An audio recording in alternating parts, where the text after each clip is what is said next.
All right, people, so you're about to see a free video on the laws of human nature. And this one is about chapter 3, seeing through people's mask. So, you know, the book club is in New York City. So if you're in New York City and you guys want to attend, it's free. I also have it online. And if you guys want to purchase the book club where you guys are able to attend in a way, virtually, you guys could purchase it on the link below. The way it works is that every week you get a new video, every week, right? And each week is a chapter. The thing is that each chapter takes 2 weeks, so it's very in-depth. So usually the videos are about 2 hours per chapter. Approximately 2 hours per chapter, 1 hour per video. And we go very in-depth, and we definitely learn new things, and I hope you guys enjoy this video. I'm gonna be showing you guys half of it, not the whole video, but half of it. If you guys want to see the rest, go to the link below. All right. Anyways, see you guys later, and I hope you guys enjoy it. If you guys want to purchase my online course, the psychological game of attraction, go to the link below as well. All right. Take care. All right, let me just begin. So people wear social masks to conceal what they really are and who they really are, right? But this mask has cracks in it. You must learn how to see through these cracks. These cracks are in the form of the non-verbal, things they cannot control. And it happens to a lot of us. Like, you could, for example, have you ever hanged around somebody that you don't like, right? And everything they do annoys you, right? Oh shit, okay. Everything they do annoys you, right? This is the thing, is that you don't say it, but because you feel annoyed, if they're looking at you, if they're observing you, they will see through those cracks. You're gonna have a veneer of politeness and niceness, but the moment you get annoyed, if they're looking, they're gonna be able to see what's in your mind, right? And the thing is that a lot of us, we are constantly getting signals from people. Everything people do is a sign. The problem is that we're not trained to look for those signs, because we haven't developed that muscle of observation. Why? Because we're always self-absorbed. Our self-absorption causes us to go inward and not read the signs that people are giving us. And it's almost like you're shutting yourself off from the world and isolating yourself in your own mind-made prison, right? So we gotta learn how to see through those cracks in the form of non-verbal communication, because using your rational mind to understand people doesn't work, because people will send you mixed signals. So by just trying to read what people send you abrupt, like straight on, like their words and their smiles, their little fake ass smiles, right? You get confused, and you just assume that they like you because you don't want conflict. You just ignore it. You're like, maybe they like me. You know, maybe they like me. So you gotta learn how to process the nonverbal cues viscerally, not verbally, right? Because we're also used to processing things with our minds, with thinking, that our natural ability to read people non-verbally has been lost, because it's already in there. Because before we had language, what the hell do you think we used to communicate? Facial expressions, tone of voice, and body language. That's what animals do. Monkeys, they don't use too much of the words to communicate. They use their bodies, the people's body language, how people stand, not people, monkeys. How monkeys stand and stuff like that to communicate. The sound of the voice, not what they're saying, but the sound, the inflation. All of that is pre-verbal, right?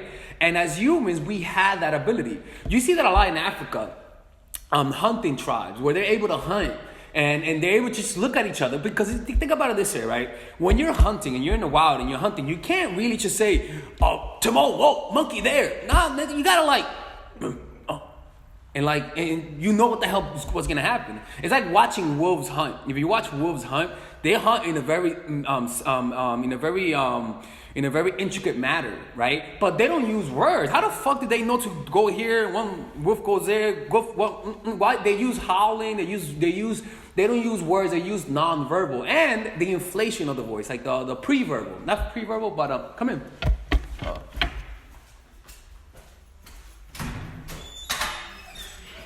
Not pre-verbal, but the non-verbal mode of communication. Now, when I mean non-verbal, it's not you being a goddamn mute. I'm saying that we're not focusing on syllables and pure words. You know, it's like somebody says, hey, you want to go out? Sure. They said sure, but what was more important?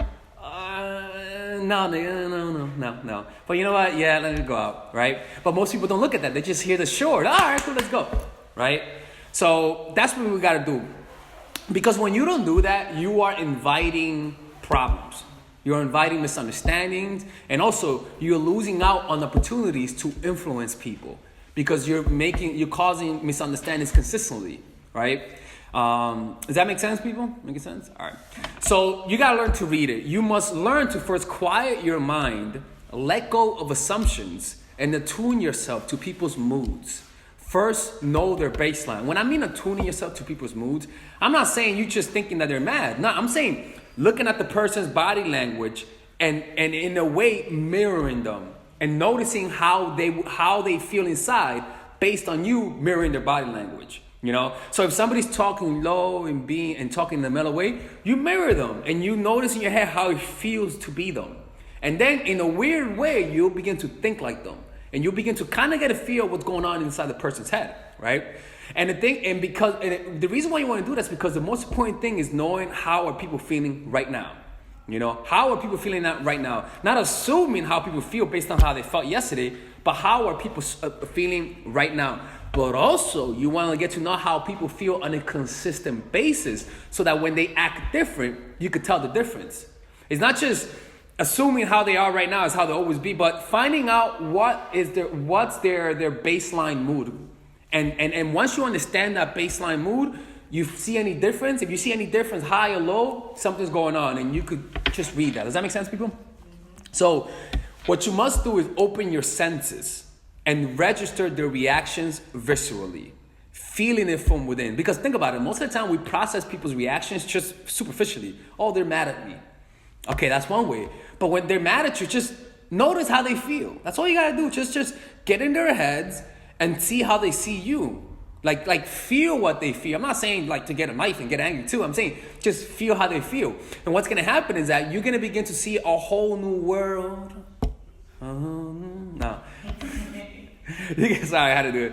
You're gonna begin to see a whole new world of communication, and that whole new world has been cut off from us because we're consistently feeling like we're being attacked.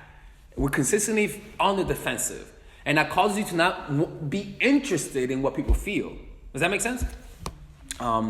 So you must create, but in order for you to do that, again, you cannot be self-absorbed. You cannot be thinking about yourself consistently. You cannot be thinking about what can you get from this interaction.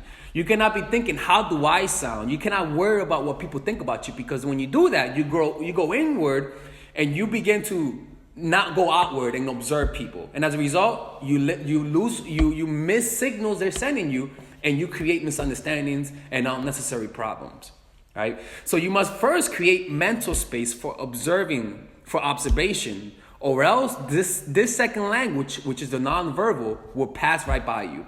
Because you got to realize is that approximately the kind of communication we get, 65% is nonverbal. And they said that 65%, we usually process only 5% because of our own self-absorption. You know, like how many times people, they don't get what you're trying to tell them. Like guys, you know this guys where you're trying to tell a guy something, and because he just they want something else, they don't get the sign that you're not interested in them because they like you. They're like, hey, what's up? You're texting them. They text you, and you don't respond. Somehow they don't get the message. You know, the reason why they don't get the message is because they're not thinking about what you're feeling. They're just thinking about, I want to get something right now. That self-absorption causes them to misread your signs. You know what I'm saying? That happens to every one of us. So most people can't do this because they have turned themselves inwards, and it's kind of crazy how when you think about it, even myself, like I'm not consistently looking at how I am reading people, but I'm not trying to feel how they feel inside, right? So even I myself don't do that, and because of that, we're losing out on a lot of things that could be useful. You see, all right, So make space and don't pay attention to words, right? Like for example, like it's like passive aggression. Passive aggression is nice words, but being delivered with a hostile attitude. You know what I'm saying? It's like when somebody tells you, hey, can you please quiet down? Like, I'm trying to sleep. Thank you. That thank you isn't a thank you of like, thank you. That thank you is a fuck you, thank you. You know what I'm saying? And so you gotta not focus on people's words. You know, and that's how people who are suspicious, like for example, it's like people who are trying to, I don't know, like a guy in a van trying to give candy to kids. Like if you're really reading, hey, come over here, want some candy? Yeah, I got candy, right? Most kids will do what? Focus on the words. Oh, candy, but they're not reading the facial expression. Yeah, candy. Yeah, come over here, candy, right? So they're focusing on the words and they're not looking at the real message, which is the body language, their faces, their vocal, their pervy eyes and shit, and their white van. So to make space and don't pay attention to words. Don't miss out on the signs because you are inviting misunderstandings and problems and losing opportunities to influence people. All right. So how do you fix this problem? The problem of not being able to understand people. First, observe your own self-absorption and how little you pay attention to people. Right. Like I said earlier, even myself. Like notice how little you really process people's emotions. Like when someone's mad at you. Notice how little notice how you get defensive and you don't focus on how they feel. Someone's mad at you, defensiveness. Like, fuck you. Like, you just, like, it's something very quick. Like, they attack you and you just want to defend yourself, right? So that defensiveness, what you got to do is notice, it's not fix it, but just notice yourself, not paying attention to them. They get mad at you and you're just thinking about what to say next. Right there, you're not thinking about, you're not processing them. Rather, you should not, they're saying clean that shit up, right? And you're in your head, you're like, this fucking bitch, right? Rather than clean that shit up. Oh, interesting. I wonder what she's saying that. Right? You're getting in the you guys might be saying, why is he saying she? It's because I'm talking about someone, right? I'm looking at the camera. Right, so you just notice your own self-absorption first. And again, that should be your first task. Noticing how little you pay attention, right? The second thing, so on that point, open your senses and absorb their energy, not their words. Register their energy from within. That's what you gotta do. Feel viscerally how they feel. Because you have your thinking mind and you have your body. They both speak to you. Your body will tell you what people feel. If you pay attention, your body will tell you because you have mirror neurons that are designed to get to understand what's going on in people's heads. That ability will be stunted whenever you focus on whenever you focus on your mind to process things. Because the mind will only pay attention to what's familiar to the mind, which is words. The body will pay attention to what's familiar to it, which is visceral reactions. Right? And so when you focus on those visceral reactions, you'll be able to get in people's head. It's the closest to mind reading as we could get, right? So first thing, observe your own self-absorption, right? The second thing, register people's reaction from within. That's all you got to do when you're hanging out when you're seeing your kid. And I'm gonna give you guys exercises to do. But that's the main point is learning how to do it, and I'm gonna teach you how to do it. So don't say how do you saying to do it, but how do you do it? I'm gonna teach you guys how to do it. All right. So, any questions? Any questions? Any observations? No. Have you seen? There's like a YouTube I was watching, like how you were saying mind reading. They like pick up subtle cues and they can like make you say something or make you choose something or like I don't know. It just reminded me. Like Darren Brown, like mentalist people? Yeah. Mm-hmm. Yeah. No, I agree with you. There are some, like, a lot, the people who are really good at that are, like, for example, like, some of the, what was the point? I'm sorry. No, you said observations. So yeah, they're a little crazy. I don't know how to do it, you know? I know. Like those mentalist shows. You just try to read people and, like, yeah. It takes training. Like, I got really good how to tell if a girl doesn't want to kiss me. I got really good at that, I'll tell you that. Huh? Oh, yeah, it definitely is. Yeah. So you must realize that this type of communication is different. It's nonverbal. It's visceral, right? Before language, I'm reading a lot of things that I said earlier, so let me just keep reading through it. Before language, we communicated through nonverbal. That's why our faces are so expressive. You know, that's why when you see an animal like on Animal Planet being eaten, they look bored. Don't you notice that? Like you see like a rhino or like a little zebra, they're being eaten, but they look like they're chilling. like hyenas are eating them. They're like just, right? The reason why is because their species are not meant to show sadness, pain. They're just there, But when humans, God forbid, gets eaten, you can see the goddamn expression. They're like sad, they're like, oh my God. Oh. But when you see an animal being eaten, you're like, is he even feeling pain? This dude is chilling. Like, he's like a Zen master. And does anybody see that? No? Am I the only one who sees that? Okay. So the reason why is because, all right, let me keep reading. So this muscle is not trained because we focus on words, like I said earlier. This means we're not meeting our potential in terms of communication. You must master this language by learning how to relax and control your need to interpret words and categorize what people say, right? You have to lower your ego and stop what you want and stop trying to get what you want and turn outward, right? So also we all have to act. All right, so that's one thing, right? You gotta learn how to read people, but also you guys gotta know that this life is all a game. Everyone is acting. We all act, right? Don't you notice how when you're alone, when somebody comes, it's like the spotlight is on and you're like, we gotta act now, right? You could be chilling, your friends come, hey, now you're acting, hey, camera's on, Like every time someone's around, in some way we are acting. In some way, and they're acting too, right? That is something but the thing is that we sort of take their act as who they are. That's why everyone looks confident, but deep down they're all insecure. That same insecurity that you have, when you're alone, that's how people are when they're alone. They think the same thoughts, they have the same doubts. But when they're around you, they don't show that. They show confidence. They tell you how they dumped that guy, but then they'll text them next day later, but they won't tell you that. They won't tell you they went back to their exes because they want to look strong. Everyone is putting on an act. Parents with kids, they'll tell their kids everything's fine, but in reality, they're afraid. Everyone's acting. When they're kids, when even your goddamn kids, hey mommy, oh no, that little kid's evil. Little David's evil. I've known evil kids, man. Like they act cute. They're with their parents. They're happy when they go to school though. They're turning into little tyrants, right? Those little kids are also acting, even when they're acting like little devils. Nah, they're not acting. They're little devils. That's the only exception, right? But at the end of the day, we're all acting, right? So the thing is that we all have to act in order to keep society together. When you go into a grocery store, like the cashier lady, she can't keep it real with you because she has to act as the cashier. She needs to. You can't be like, yo, what's up, my nigga? No, you can't do that. You can't keep it real because you gotta act, right? So we can't resent that people have to act. You can't resent that when you're a guy, you gotta act.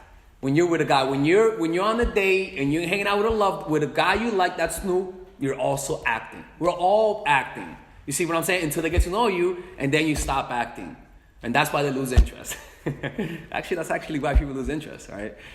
We fall in love with the outward appearance until we finally get to know them. And we realize they're as imperfect as us. And that sort of disappoints us, and it disappoints them, and they lose interest. It's kind of crazy, right? Yeah, it's something that I was thinking about today. I'm like, fuck that. That's kind of true. Like when we're with someone, we like the image they give off. That's why it's kind of like when you're hanging out with a guy and you want marriage, and so you do everything. You give him the best time. You're submissive. You say yes, daddy. No, I'm not daddy. Sorry, my friend. But the point is that you're very nice. And then a lot of guys say this: you get married and all the sex stops. Why? Because you were working towards that. That's what that was. You got what you want, and now you can lay back. It's like NBA players. They get to the NBA and they stop working hard because they got to where they want to be. When you're at a job, you act like you're the most responsible person until you get past that 90-day, and then you're secure. Now you stop acting, right? It's all in act. Everyone's acting, right? No one in life should keep it real. This whole phrase of keeping it real, speaking my mind all the time is all bullshit. It's ignorant people who do that. People who don't get anywhere, people who offend the wrong people, are people who keep it real. Like Tekashi. Test my gangster. Oh, okay. All right. Test your gangster. Keep it real, bro. Keep it real in jail, right? Keep it real. Sorry. Right? So we should learn how to play our roles to the fullest in order to fully and really gain power. How does Vladimir Putin gain power? By lowering his ambition. You didn't find out about Vladimir Putin until he became who he was, right? You in order to really get, because when you try to keep it real and you try to show people that you want to be on top, what you're doing is threatening people who want that too. So right now you're creating more friction and you're creating enemies because you're being honest and you're keeping it real. You know, you told your boss to go fuck himself because you're keeping it real, right? You're keeping it real broke, right? Yeah, you broke now, right? So this whole keeping it real is all wrong, right? And we see that a lot with minorities, us minorities. We fuck it up a lot with that phrase, thanks to Dave Chappelle, right? So, yeah, right? He did make a skit when keeping it real goes wrong. Yeah. Right? We should play our roles to the fullest. It's like with being a parent, right? You want to be real with your kids. You want to be your friend's kids. No, you got to play that role of the parent. That's how it should be. When you try to keep it real with your kids, you become their friends and they don't respect you, right? And it kind of sucks though, but that's how it is. People will only judge you based on appearances. Not only, but you know what I mean. And you got to realize also the best actors are able to navigate the social web with much ease and little friction. That's how it is. The people who get in life are those people who know how to get around with little friction. And you can't get around this world with little friction if you're consistently keeping it real with people, right? The truth is that it takes energy to act. The whole playing your role takes energy, right? You're working and the customer is always right. That takes energy to believe that the customer is always right, right? So it takes a lot of energy to do that. And as a result, we resent the fact that we have to act. We resent the fact that we have to show another persona. Why can't I just be me? Why do I have to play these games to get a guy to like me? Why do I have to take a long time to text him? Why can't he just love me for myself? Why do I have to keep doing this? Because that's how people are. We're not transcendent creatures who love you for your personality. That's not how it is. You know, we constantly want to say what's on. So that's the thing is that. And this is the thing is that the women who don't play the game right, they're the ones that are consistently falling in love with the wrong guys, right?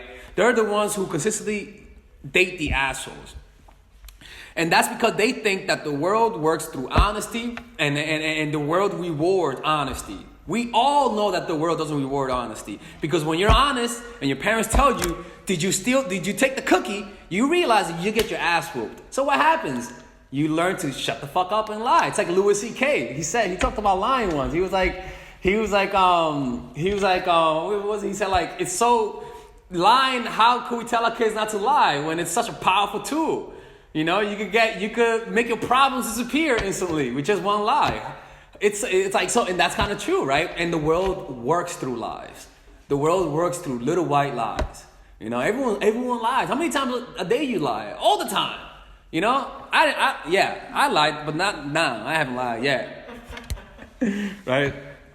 So, and this is another thing, and it relates to me, is that we consistently want to say what's on our minds, but we know we can't say everything, right? We're around somebody we hate. We want to tell them, but we can't say it because it's not socially appropriate. You either have a job or you're around people and you don't want to seem like you're attacking them and stuff like that. So these counter forces makes it hard to communicate because you want to tell them off, but you can't. So you got to hold it in. So you got to bottle it in. And that makes it hard because then it creates friction. People will sense that friction because they can sense they're like, yo, something about that person. I feel like they don't like me. You know what I'm saying? Any questions? Any comments? All right. So what I want you to do as a first step, because when it comes to seeing through people's masks, you first have to see through your own mask. You know, it's like understanding narcissism. You first have to understand your own narcissism. You first have to liberate yourself from your own narcissism, not through not being narcissist, but by observing your self-absorption. So in order to read people's act, you first have to notice your own acts. Notice how you act around people. For example, when you're around somebody and you notice that and you just ran into them and you sort of, there's nothing much to say, but you keeping the conversation going, notice how you act. Notice what kind of nonverbal cues you're showing out. Notice how you inflate your voice. Notice how you deal with awkward silences. Notice what happens when you're acting. Because we're all acting. And sometimes you don't think you're acting because you're so used to it. It's such a common thing. Right? And the thing is, for example, it's kind of like, I don't know, like when people hang around somebody and let's say, I don't know, like let's say somebody's buying drugs. Then not that I advocate it because we're at school, right? But let's say you're buying drugs from your dealer, right? You get it, yo, what's up, B? Hey, how you doing? Hey, what's up? And you leave, right? You have a certain way of talking with some people. That's you acting right there. But then let's say you hang around with your mom. You're acting right there. Notice how you act. Notice what happens when you're lying. Notice what happens when you get nervous. Notice you're acting. That's the first thing you got to do. Because what you do, most likely, other people do. Most likely, other people do. You see what I'm saying? So that's something I do myself too. So I got to notice when I'm acting. Another thing is that, you see, there's something called pinging, right? And that is when we're around somebody who we find of higher value, we begin to not act, but react to them. For example, let's say you're hanging around somebody who you deem as attractive. There's a natural personality in you that arises when somebody's attractive. Certain kind of your inflation, you inflate your voice, you act more animated because you're attracted to them. But then when you hang around somebody who you're not attracted to, you act different. You take longer time to text them. You're more blasé. You're more indifferent to them. And so depending on where you see where they are relative to you, higher or lower status, you act differently. When you're around your parents, because you're afraid of their judgment, you act differently. You withhold some things. You're pinging off of them. You're sensing their judgment, and you're reacting accordingly. When you're around your boss and they intimidate you because they're your boss, there's a certain personality that comes when he's your boss. When you're meeting a guy and he's new and you like him a lot, there's a certain personality when you like a guy. But then when you stop liking them, there's another personality that comes out when you stop liking them. Notice those things, because most likely, if you do that, when somebody's losing interest, they'll do the same thing. And you'll be able to easily recognize it. Why the hell do you think I know the things I know? Because it's in me. When I tell you when guys lose interest, because I notice it myself. Oh, interesting. She did that and that made me lose interest. Interesting, right? The reason why I'm able to coach people very well, and I think I do that very well, is because when I was learning how to approach women, I was coaching myself. I was like, fuck, Alexis, like, that's wrong. All right, next time when you approach with this mentality. All right, let me approach. And I noticed things working and I noticed things not working.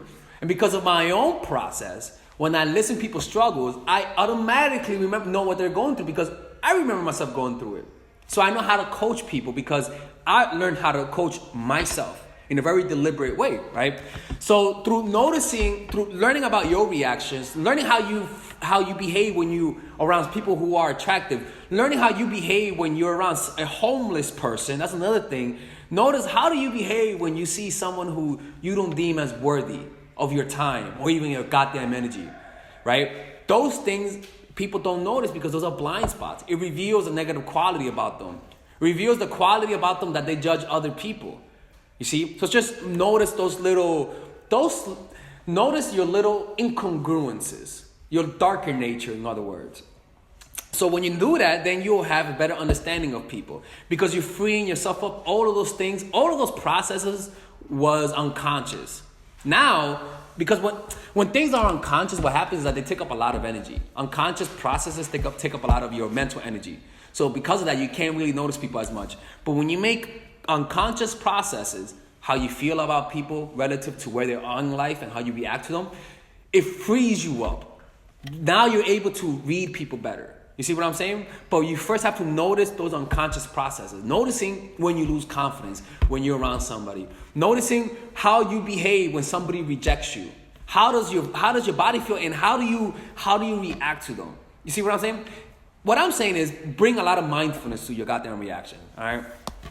So you got two tasks as students of human nature. One, in terms of seeing through people's masks, because you got to realize everyone's acting, even your cousins, Your mama's acting, your baby brother's acting, your cousin's acting, you're acting, the pastor's acting, everyone is acting. All of those smiles you see, come in. The worst students coming in late. I'll show you the letter. Hey, how you doing? I'm Chantal. Nice to meet you. Sit down, sit down.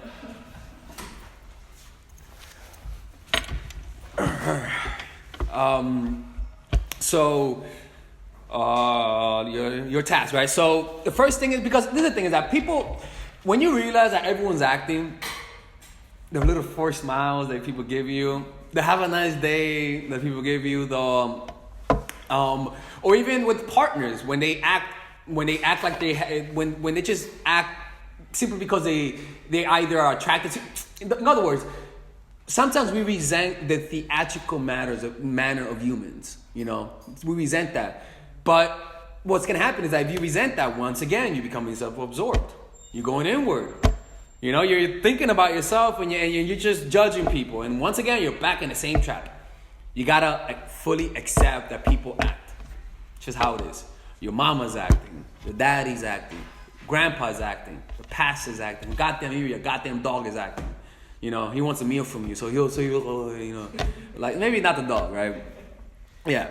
So because it's part of social norms, you know, it's important. People can't just goddamn speak their minds to you all the time because it's gonna be conflict all the time. You know what I'm saying? All right. I hope you guys enjoy this.